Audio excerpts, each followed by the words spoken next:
শিক্ষার্থী যারা তাদের জন্য উচিত হলো তোমার নিয়ত তুমি ঠিক করতে হবে। ইলম অর্জন করতে আমাদের কি নিয়ত করার প্রয়োজন? টাকা অর্জন করার নিয়ত নয়, মান সম্মান শুধুমাত্র অর্জন করার নিয়ত নয়, অর্থ অর্জন করার নিয়ত নয়। আমাদের সর্বপ্রথমে নিয়ত করতে লাগবে আমি যে ইলম অর্জন করতেছি এই ইলমের কারণে আল্লাহ সুবহানাহু ওয়া তাআলাকে রাজি করা। কাকে রাজি করা? আল্লাহকে। এরপরে যদি আপনি চাকরি পেয়ে যান কোনো অসুবিধা নেই, আপনি কোনো প্রাইভেট জব করেন তাহলে কোনো অসুবিধা নেই, কোন মাদ্রাসায় যদি আপনি পড়ান তাহলে কোনো অসুবিধা নেই। সর্বপ্রথমে নিয়তটা হবে আল্লাহকে রাজি করা। এই অর্জনের সর্বপ্রথম যেটা সেটা হলো এই অর্জনের মাধ্যমে আমি সমাজের সেবা করব, আর এই সমাজের সেবার মাধ্যমে আমি আল্লাহকে রাজি করব। এই জন্য আমার ভাইয়েরা, আপনাদের সম্মুখে আমি যারা প্রকৃত আলিম তাদের মর্যাদার কথা আমি বলতেছি। হাদিসের মধ্যে বর্ণিত ফজলুল ইলমি ওয়াল উলামা কিতাবের মধ্যে লেখা আছে আল্লাহ সুবহানাহু ওয়া তাআলা কিয়ামতের দিন তিনজন মানুষকে আল্লাহ জিজ্ঞাসা করবেন। একজন হলেন দানশীল, আরেকজন হলেন হাজি। একজন দানশীল, আরেকজন হাজি, আরেকজন কারি অর্থাৎ আলিম। এই তিনজনকে আল্লাহ কিয়ামতের দিন জিজ্ঞাসা করবেন। কি জিজ্ঞাসা? আল্লাহর পক্ষ থেকে অর্ডার দেওয়া হলো এই তিনজনকে জান্নাতের দিকে নিয়ে যাও। যখন জান্নাতের দিকে তারা দাবি করবে আল্লাহ সুবহানাহু ওয়া তাআলা তাদেরকে ডাক দিবেন, তোমরা জান্নাতের দিকে যাইতেছো, আমি তোমাদেরকে একটা জিনিস, একটা বিষয় জিজ্ঞাসা করি। হে দানশীল, আমি আল্লাহ তোমাকে সম্পদ দিয়েছিলাম, তোমার সম্পদ তুমি আল্লাহর নামে খরচ করতেছো। এই খরচ করার মাসলা মাসাইলটা তুমি আর আজ থেকে শিক্ষা গ্রহণ করেছ। জ্ঞান দিয়েছি, এই যে তুমি তোমার দম খরচ করতেছ, এই দম খরচ করতে হইলে জ্ঞানের প্রয়োজন আছে কিনা? কিছু মাসলা মাসাইলে জানার প্রয়োজন আছে কিনা? এই তো আপনারা এই মাদ্রাসার জন্য আপনারা সদকা খয়রাত করেন। সদকা খয়রাত কোন জায়গাতে খরচ করতে লাগবে, কিভাবে খরচ করতে লাগবে, তার কিছুটা তার জ্ঞান জানার প্রয়োজন আছে কিনা? আছে। আল্লাহ সুবহানাহু ওয়া তাআলা জিজ্ঞাসা করলেন, হে দানশীল, তুমি তোমার ধন আল্লাহর রাস্তায় খরচ করো। এই যে তুমি তোমার ধন আল্লাহর রাস্তায় খরচ করো, এই ধন খরচ করার নিয়ম নীতি তুমি কার কাছ থেকে শিখেছ? তখন তিনি উত্তর দিবেন, এই ধন খরচ করার নিয়ম নীতি আমি একজন আলিমের কাছ থেকে শিখেছি। আল্লাহ সুবহানাহু ওয়া তাআলা বলবেন, তোমার এত বেশি কি মরুত নেই, যার কাছ থেকে তুমি শিক্ষা নিয়ে আল্লাহর রাস্তায় ধন খরচ করতেছ, সেই ব্যক্তিকে রাখিয়া তুমি কিভাবে জান্নাতের মধ্যে যাবে? সুবহানাল্লাহ বলেন। আল্লাহ আলিম আমাকে শিক্ষা দিয়েছে। আল্লাহ বলবেন, সেই আলিমকে তোমার সঙ্গে জান্নাতে নিয়ে যাও। আমার ভাইয়েরা, একটা ওসিলা লাগে, একটা মাধ্যম লাগে, তার মাধ্যমে মানুষ উন্নতির শিখরে পৌঁছে। এই যে আলিম, একজন আলিম আর একজন নন আলিম, আপনারা কিন্তু রাগ করবেন না, রাত দিন ডিফারেন্স আছে। এবার একটা শয়তান একজন আলিম এবং ইলম ছাড়া একজন তপস্যাকারী এই দুইজনকে পরীক্ষা নেওয়ার জন্য বের হলো। আল্লাহর হাবিব আলাইহিস সালামের ইরশাদ, ফাতিহুন ওয়াহিদুন আলা শাইতানি মিন আল-আবিদি। একজন সমুদ্র আলিম অসংখ্য বলিত সমুদ্র সালাম তপস্যাকারী যারা আছেন তাদের চাইতে শয়তানের সঙ্গে লড়াই করার ক্ষমতা বেশি সেই আলিমের। সেই শয়তান পরীক্ষা করার জন্য সর্বপ্রথমে গেল যে ব্যক্তি ইলম নাই কিন্তু তপস্যা করে। বুঝতেছেন? ইলম ছাড়া আবিদ। ওনার কাছে গিয়ে বলল, হে আবিদ সাহেব, বুঝতেছেন আমার কথা? জি, আমি কিন্তু ফাঁক জায়গা তাহলে কিন্তু একেবারে পছন্দ করি না। আপনারা একটু সামনের দিকে অগ্রসর, আর একটু সামনের দিকে, আর একটু সামনের দিকে অগ্রসর। আল্লাহ সুবহানাহু ওয়া তাআলা এই পৃথিবীতে আমাদের পরীক্ষার জন্য অসংখ্য অগণিত মাধ্যম রাখছেন। এই যে শয়তান, এই শয়তান আমাদের পরীক্ষার জন্য আল্লাহ পৃথিবীতে রাখছেন। শয়তান ইলম ইসলামের কাছে পৌঁছল, পৌঁছানোর পরে বলল, হে আল্লাহর বান্দা, আমার কাছে যে ছোট্ট শিশি আছে, ছোট্ট একটা শিশি আছে, এই শিশির ভিতরে আল্লাহ সুবহানাহু ওয়া তাআলাকে গোটা পৃথিবীতে ঢুকাইতে পারবেন। বুঝতেছেন আপনারা? আপনারা বুঝতেছেন? আমার দিকে আপনারা থাকবেন। ছোট্ট শিশির ভিতরে আল্লাহ কি দুনিয়াটা ঢুকাইতে পারবেন? ওনার তো নাই জ্ঞান, না ইলম, শোনার সঙ্গে সঙ্গে অবাক। আর এটা কেমন কথা? ছোট্ট শিশি যে হুল যেটা আছে, সেটা যেটা আছে, এটার ভিতরে কি আল্লাহ পুরা দুনিয়াটা ঢুকাইতে পারবে? অসম্ভব। শয়তান বলল, আমি মুরিদ করে নিয়েছি। আপনারা কি বলেন?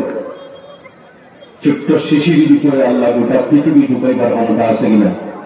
জয় আছে কিনা? দৌড়ি করলেন, অসম্ভব। ছোট্ট শিশির সেদাও ছোট, এত বড় পৃথিবী, এই পৃথিবীকে এই ছোট্ট শিশির ভিতরে ঢুকানো অসম্ভব। শয়তান বলল, আমার কাজ হয়ে গেছে। তারপরে গেলেন যে ব্যক্তি সমুদ্রের আলিম, তার জ্ঞান আছে, সেই আলিমের কাছে গিয়ে বলল, হে আল্লাহর আলিম, আমি তোমার কাছে এসেছি একটা কথা পরীক্ষা করার জন্য। এই কথাটি হলো, আমার হাতের মধ্যে যে ছোট্ট শিশি আছে, এই ছোট্ট শিশির সেদা হোল যেটা আছে সেটাও কিন্তু ছোট। এই সেদার ভিতরে আল্লাহ গোটা পৃথিবীকে ঢুকাইতে পারবে। তিনি বললেন, আমি একটু পরে ঘরে যাই, ওর থেকে বের হয়ে তার উত্তর দিব। আলিম তো সমুদ্র, বর্তমানে সমুদ্র আলিমের প্রয়োজন আছে কিনা? আপনারা জুড়ে আমার আছে কিনা?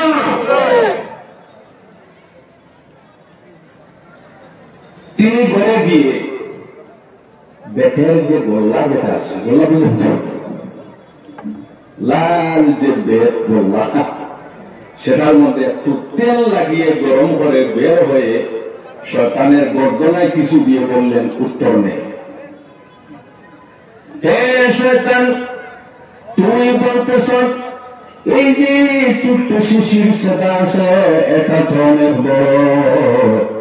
আমার আল্লাহ সুবহানাহু ওয়া তাআলার এমন ক্ষমতা আছে, সূর্যের সেটা আছে, এই সেটার ভিতরে 10 পৃথিবীর মতো তুমি আল্লাহ ঢুকাইতে পারবে। এর জন্য শয়তানের কিছু দুশ্মনেরা আছে, সেই দুশ্মন যারা, তাদের তালিকা হলো 10টা। ইমাম হাসান রাহমাতুল্লাহি তাআলা আলাইহি লিখেন, শয়তানের যারা দুশ্মন এই দুশ্মনের মধ্যে 10 জন মানুষ হলো দুশ্মন। এবার নবী সাল্লাল্লাহু আলাইহি ওয়াসাল্লাম মদিনা শরীফের পুরো রাস্তার মধ্যে শয়তানের সঙ্গে দেখা হলো। আল্লাহ বললেন, হে শয়তান, তোমার দুশ্মন হজন এবং তোমার বন্ধু হজন। সে বলল, আমার দুশ্মন 10 জন। নবীজি জিজ্ঞাসা করলেন, তোমার দুশ্মন 10 জন, এই 10 জনের মধ্যে সর্বপ্রথম তোমার দুশ্মন? সে নবীজির সম্মুখে উত্তর দিতেছে, সর্বপ্রথম নাম্বার 1 যিনি আমার দুশ্মন তিনি হলেন আপনি মুহাম্মদুর রাসূলুল্লাহ। নবীজিকে বলতেছে, আপনি আমার নাম্বার 1 দুশ্মন। আল্লাহ নবী বললেন, আর আমি তোর দুশ্মন কিভাবে হয়ে যাব? জি, সে বলতেছে, দুশ্মন এর জন্য আমি অনেক মানুষের পিছনে 10 বছর, 20 বছর, 50 বছর, 60 বছর অতিবাহিত করেছি বিভ্রান্ত করার জন্য, নামাজ থেকে দূরে সরাইবার জন্য, রোজা থেকে দূরে সরাইবার জন্য, আপনার শিক্ষা গ্রহণ থেকে দূরে সরাইবার জন্য, আপনার হাসিনা টানা সেই ব্যবস্থা করার জন্য আমি অনেক চেষ্টা করেছি, আমার অনেক সময় ব্যয় করেছি। কিন্তু অবাক করার বিষয়, সেই সমস্ত মানুষ যখন আপনার সম্মুখে আসে, আসার পরে আপনার চেহারা মোবারক দেখে, দেখার সঙ্গে সঙ্গে আপনার নবীর আশিক দেওয়ানা হয়ে যায়, আপনার আশিক হয়ে যায়, আমাকে ভুলে যায়, আমাকে ভুলে যায়। এজন্য আমার ভাইরা, হাদিসে বর্ণিত আল্লাহর হাবিব আলাইহিস সালাম বলেন, শয়তান প্রতিদিন নবীর উপর তার আসন রাখিয়া তার চলাগুলো আছে সেগুলির দুনিয়াতে ছড়াইয়া দেয় এবং সে বলে, যাও তুমি যত জঘন্য কাজ আছে তোমরা করে আসো। কোন কোন শয়তান আছে, সে কি করে স্বামী এবং স্ত্রীর মধ্যে বিচ্ছেদ ঘটাইয়া দেয়। কোন সময় কি করে একজন তালেবা মাদ্রাসায় যাইতেছে, ওকে একটু পরামর্শ দিয়ে মাদ্রাসার রাস্তা থেকে সরাইয়ে দেয়। কোন সময় ভাইয়ের মধ্যে দ্বন্দ্ব লাগিয়ে মারামারি হয়, কোন সময় 2 জনের মধ্যে হিংসা লাগাইয়া 2 জনের মধ্যে হিংসার পরিবেশ তৈরি হবে। এইভাবে সে নদীর পানির উপর আসন মিশিয়ে অপেক্ষা করতে থাকে, আমার কাছে কোন ধরনের বিপদ নিয়ে আসতেছে। তখন একজন যায়, আপনারা বুঝতেছেন? জি, একটা শয়তান যায়, যাওয়ার পরে বলে, স্যার আমি আজকে একটা তালাবা দেখতেছিল মাদ্রাসার দিকে, তাকে বিভ্রান্ত করে ওই রাস্তা থেকে আমি সরিয়ে দিয়েছি। ঠিক আছে, ভালো, খুব একটা গুরুত্ব দেওয়া। আবার একজন যায়, যাওয়ার পরে বলে, হুজুর, সে বলতেছে ওই লিডারকে, আমি আজকে 2 জন ভাইয়ের মধ্যে বাড়িতে হিংসার পরিবেশ তৈরি করে ঝগড়া লাগাইয়া দিয়ে এসেছি। সে বলে, ঠিক আছে। আবার আরেকজন যায়, যাওয়ার পরে সে বলে, স্যার আজকে আমি স্বামী স্ত্রীর মধ্যে বিচ্ছেদ ঘটাইয়া দিয়েছি।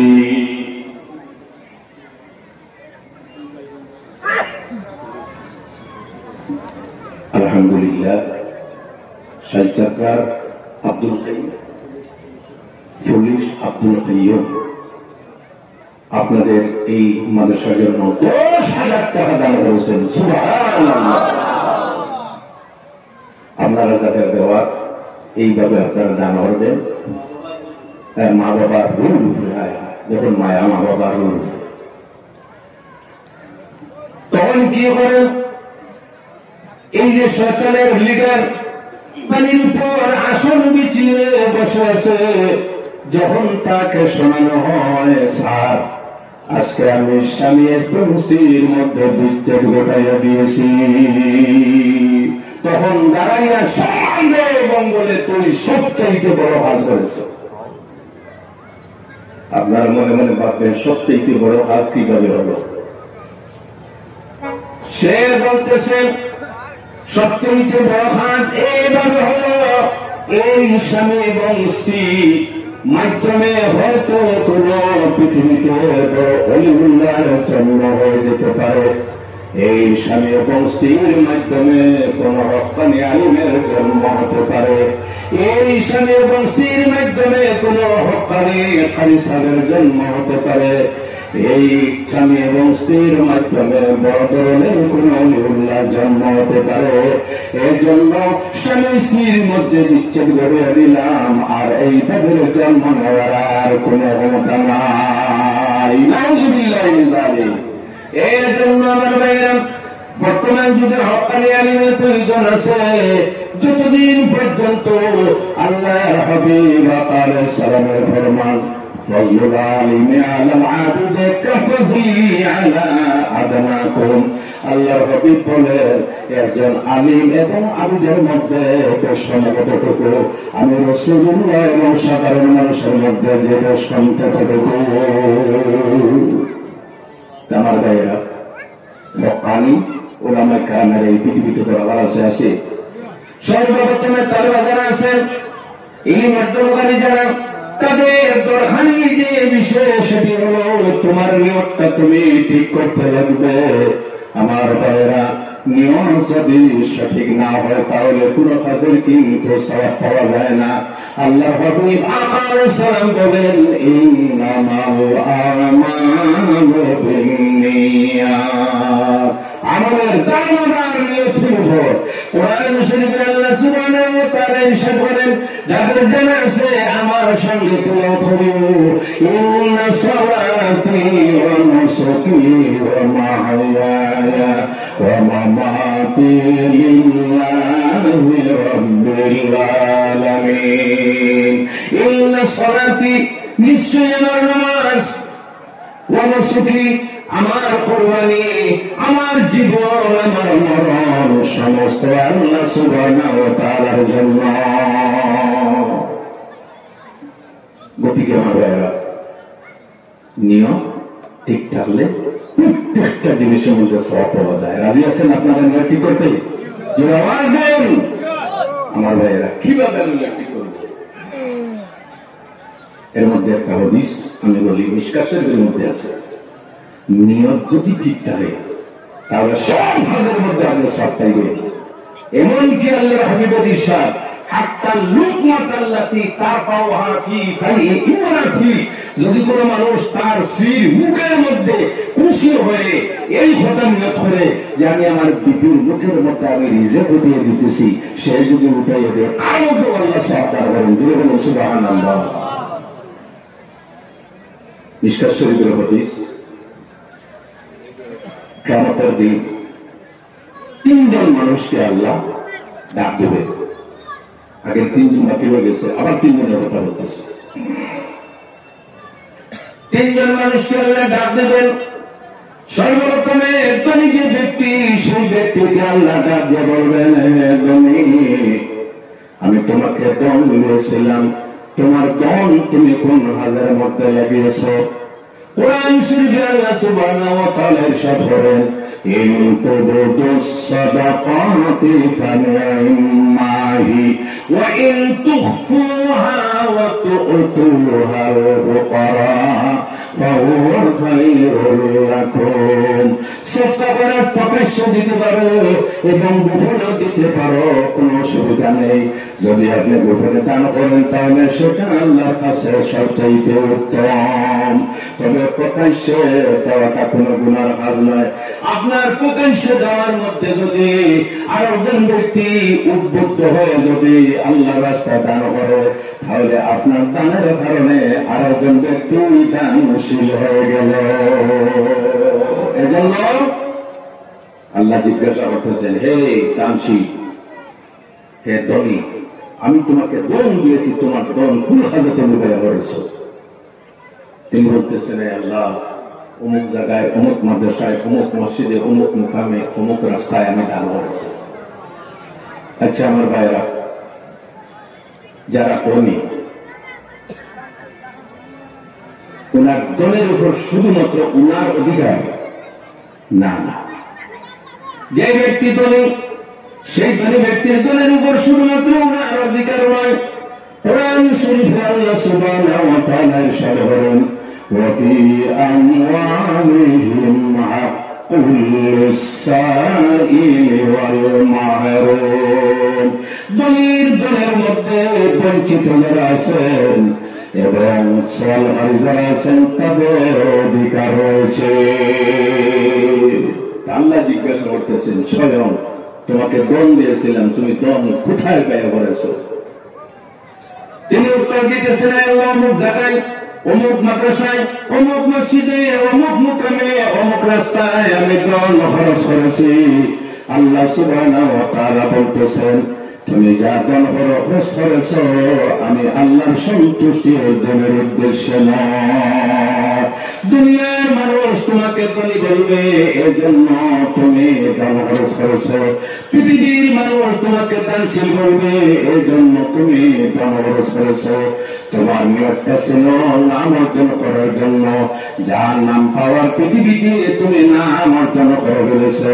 আমার কাছে বিন্দু পরিমাণ তোমার কোন সওয়াবের অংশ নেই। নাউযুবিল্লাহি মিন যালিক। কারণটা কি? নিয়ত ঠিক ছিল না, এর অপশিষ্ট কিন্তু আমি বলবো অদিশ থেকে আমার ভাই। আর একজন ব্যক্তি, তিনি হলেন হাজী সাহেব। এখানে যদি কেউ হাজী থাকেন, আল্লাহর ওয়াস্তে আমার বড় একটা বলল। হাজী সাহেবকে জিজ্ঞাসা করলেন, হে হাজী সাহেব, আমি তোমাকে সম্পদ দিয়েছি, এই সম্পদ তুমি কোন হাজারের মধ্যে ব্যয় করেছ? হাজী সাহেব উত্তর দেন, আমি এই সম্পদ আজকে আমি আপনার ঘরের টপ করার জন্য, আমি নবীজির জিয়ারত করার জন্য আমার সম্পদ ব্যয় করে আমি উপস্থিত হয়েছি। আল্লাহ সুবহানাহু ওয়া তাআলা বলেন, আমার সন্তুষ্টি অর্জনের উদ্দেশ্য নয়, দুনিয়ার মানুষ তোমাকে হাজির করবে এজন্য তুমি দান ব্যয় করেছ। আজ আমি আল্লাহর কাছে তোমার বিন্দু পরিমাণ কোন সওয়াবের অংশ নেই।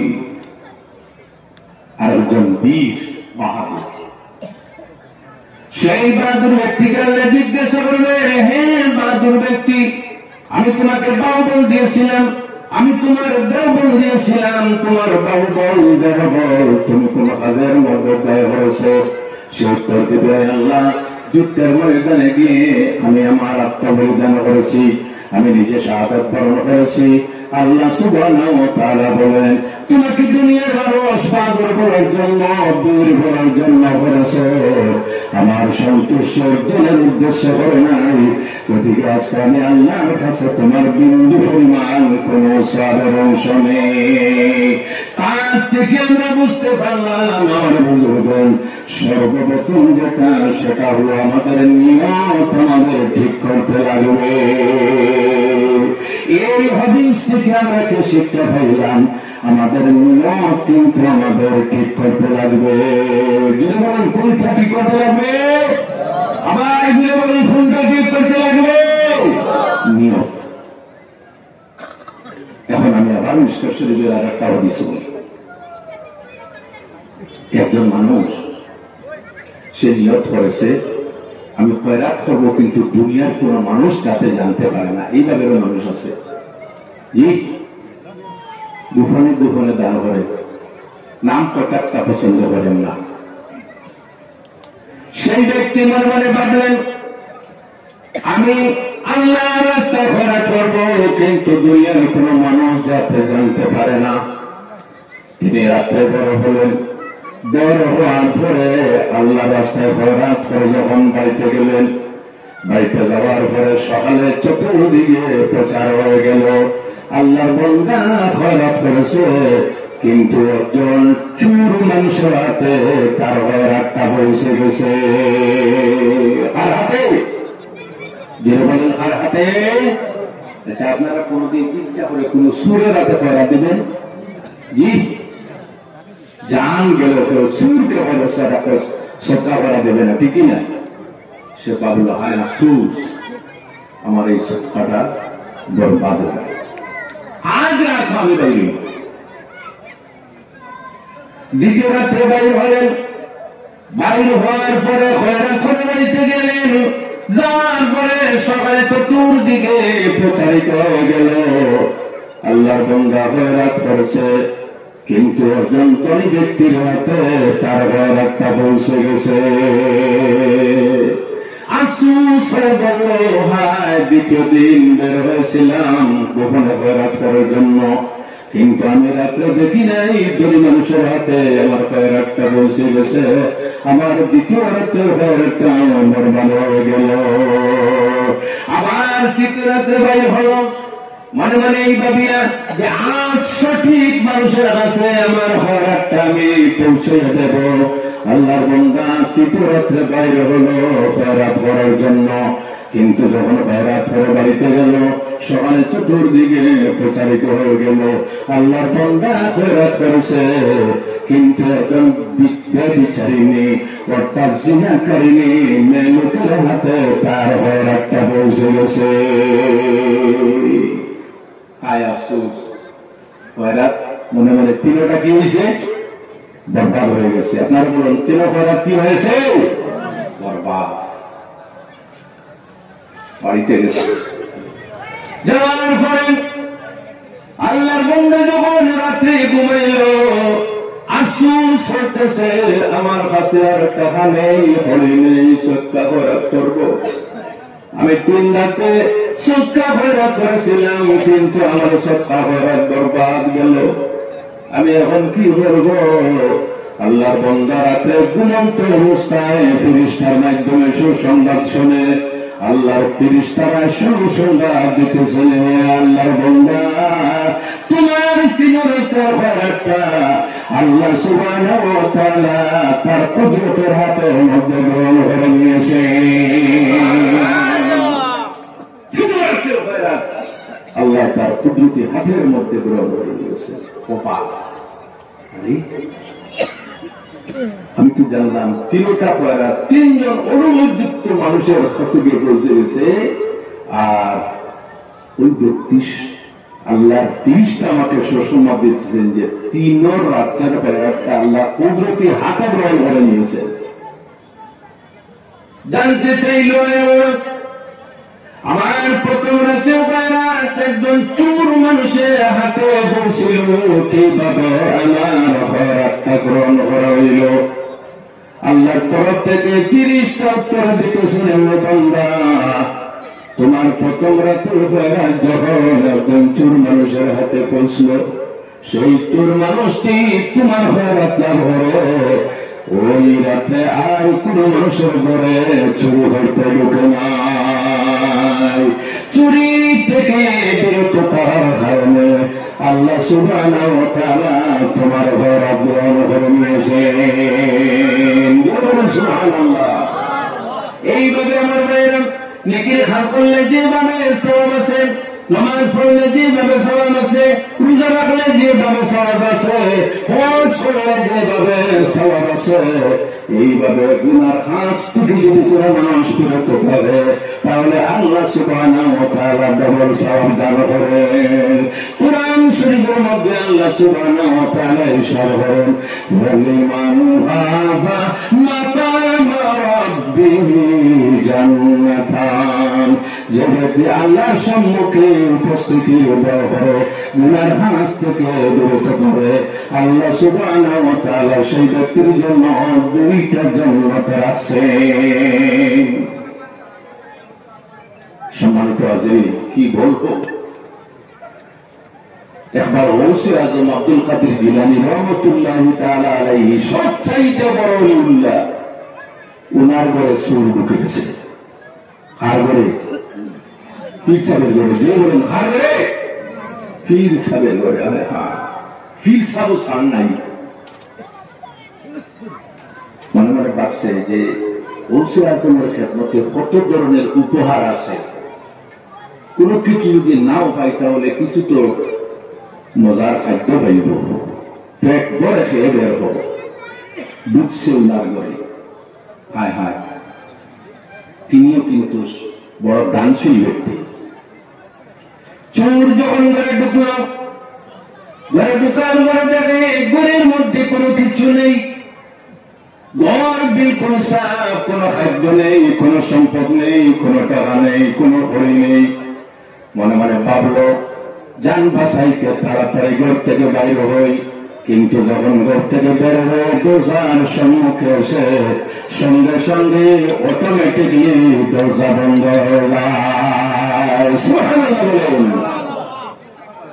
অটোমেটিকলি দরজা বন্ধ হয়ে যায়। মনে মনে ভাবলো কি সমস্যা করলাম, জি দরজা অটোমেটিকলি বন্ধ হয়ে যায়। এইভাবে 2-3 বার চেষ্টা করার ফলে যখন ধরে দরজা অটোমেটিক সিস্টেমের বন্ধ হয়ে যায়, সে মনে মনে ভাবলো আর বের হব না। হযরত গৌসে আযম আব্দুল কাদের জিলানী রাহমাতুল্লাহি তাআলা আলাইহি কি দান করতেছেন আমার ভাইরা করে শুনবেন। সকাল যখন হলো, ফজরের আযান হলো, গৌসে আযম আব্দুল কাদের জিলানী সাহেব যখন মসজিদে গেলেন ফজরের নামাজ পড়ার জন্য, তখন মনে মনে ভাবলো এখন তো ঘরের মধ্যে কেউ নেই, এই তো দরজা খোলা থাকবে, সঙ্গে সঙ্গে ঘর থেকে আমি বের হব। আল্লাহর বান্দা যখন দরজার নিকটে আসলো, আসার সঙ্গে সঙ্গে দেখে আবার দরজা বন্ধ হয়ে যায়। তখন সে মনে মনে ভাবছে এই ঘর থেকে বাইরে হওয়া সম্ভব নয়, যা হয় আমার নসিবে হইবে, কিন্তু আর বাইরে। সকাল গৌসে আযম আব্দুল কাদের জিলানী ঘরের বাইরে নিজের খাটিয়ার উপর বসে মানুষ আসতেছেন, বিভিন্ন ধরনের আলাপ আলোচনা হইতেছে, দান করতেছেন, মানুষ দিতেছে। সেই সময় শুনেন আমার ভাইয়েরা, মূল পয়েন্টে আসতেছি। সেই সময় একজন ব্যক্তি আসলো, আসার পরে বলল হুজুর অমুক জায়গার একজন শহর কুতুব মারা গেছেন। আমার হুজুরগণ প্রত্যেক শহরের একজন শহর কুতুব আছেন, আমরা হয়তো দেখি না, আমরা জানি না, কিন্তু প্রত্যেক শহরের একজন শহর কুতুব আছেন। হুজুর অমুক জায়গায় একজন শহর কুতুব মারা গেছে, ইমিডিয়েটলি আপনি যদি সেই জায়গার শহর কুতুব যদি বানিয়ে না দেন, তাহলে সেই জায়গার অবস্থা কিন্তু নষ্ট হয়ে যাবে। গতিকে তাড়াতাড়ি একজনকে শহর কুতুব সেই জায়গায় বানিয়ে দেন। সুবহানাল্লাহ।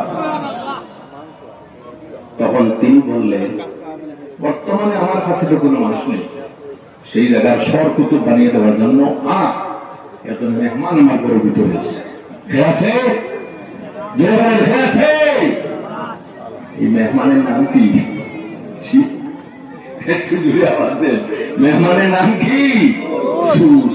কিন্তু তিনি সুর বলতেছেন না, স্বাধীনতা দেখো আমার ভাইরা। তিনি বলতেছেন আমার ঘরের মধ্যে একজন মেহমান আছে, আশা নিয়ে আমার ঘরের ভিতরে ঢুকেছিল, কিন্তু আমি গৌসে আযমের নিয়ম হলো আমার কাছে যে ব্যক্তি আশা নিয়ে আসে, আমি গৌসে আযম নিরাশ করে আমার ঘর থেকে আমি বাইরে হয়ে দেই না। তিনি বললেন ওই ব্যক্তিকে আমার ঘর থেকে বের করো। মানুষ যখন আসেন দেওয়ার পরে দেখেন পরে একটা খুলার মধ্যে বৃদ্ধ অবস্থায় বসে আছে, ওকে যখন পাকড়া করে বের করতেছে, তখন সে বলতেছে মাফ করে দাও, জীবনে আর বলছে আজমের ঘরে চুরি করতে ঢুকবো না, আমাকে মারিও না, শাস্তি দিও না, আমাকে কোনো ধরনের কোনো প্রহার করিও না, আমি আর জীবনে কোনো কিছু করবো না। গৌসে আযমের সম্মুখে যখন আনা হলো, আনার পরে তিনি বললেন যুবক যাও তুমি সর্বপ্রথমে গোসল করে আসো, যাও গোসল করে আসো। গোসল করে আসার পরে তিনি বললেন হে ব্যক্তি, এই তোমার সম্মুখে মুসল্লা বিছানো আছে, যাই নামাজ বিছানো আছে, তুমি 2 রাকাত নামাজ পড়ো। কি হলো? যদি বলেন কি 2 রাকাত নামাজ পড়ে, সে বলল আমার জীবনে নামাজ পড়ি এমন একটা মানুষ আছে, আছে কিনা? জি, জীবনে নামাজ পড়তে চায় না। তিনি বললেন ঠিক আছে তুমি নামাজে দাঁড়াও। সে নামাজে দাঁড়াইল, নামাজে দাঁড়ানোর পরে গৌসে আযম আব্দুল কাদের জিলানী তার পিছনে আল্লাহর কাছে দোয়া করতেছেন। কি দোয়া করতেছেন? বদরত আমার দানি উরা খুদা আল্লাহ তাই তোফা। একজন গুনাহগার একজন পাপীর থেকে পরিষ্কার করে আপনার ইবাদতের ঝুঁকি আমি করা করে দিয়েছি। রব্বুল আলামিন বাদ বাকি যে কাজ করার মাওলা আপনি তাকে ওই জায়গার সুযোগ বানিয়ে দাও।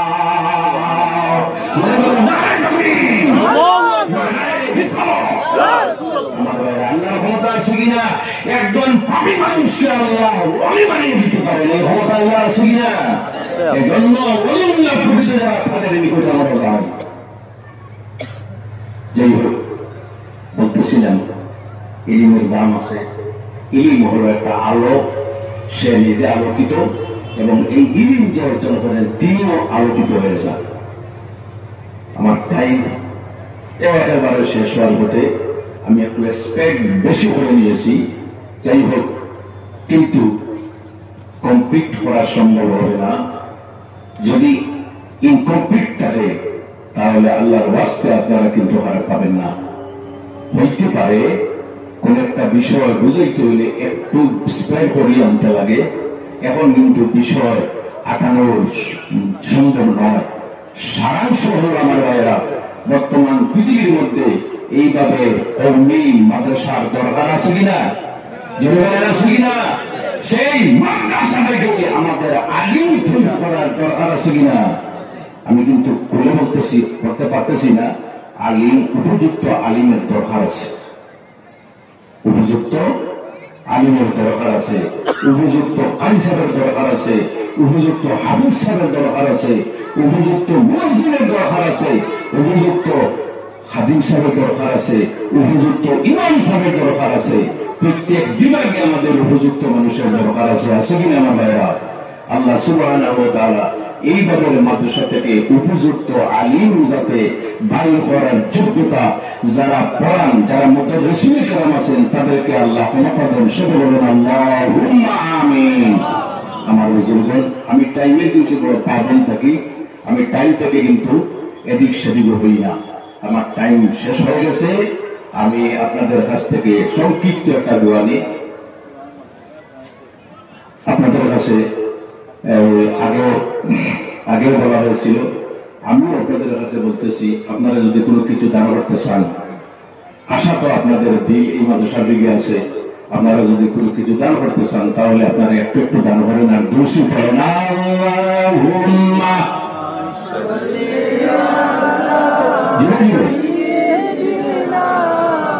আমার মনে হয় কোন একজন ব্যক্তি যদি চাদর কোন কিছু নিয়ে যদি সামনে একটু বলেন তাহলে এক জায়গায় দিয়ে দিবেন, পরবর্তীতে দোয়া করা হবে। আলহামদুলিল্লাহ, আল্লাহ আপনারা 500 টাকা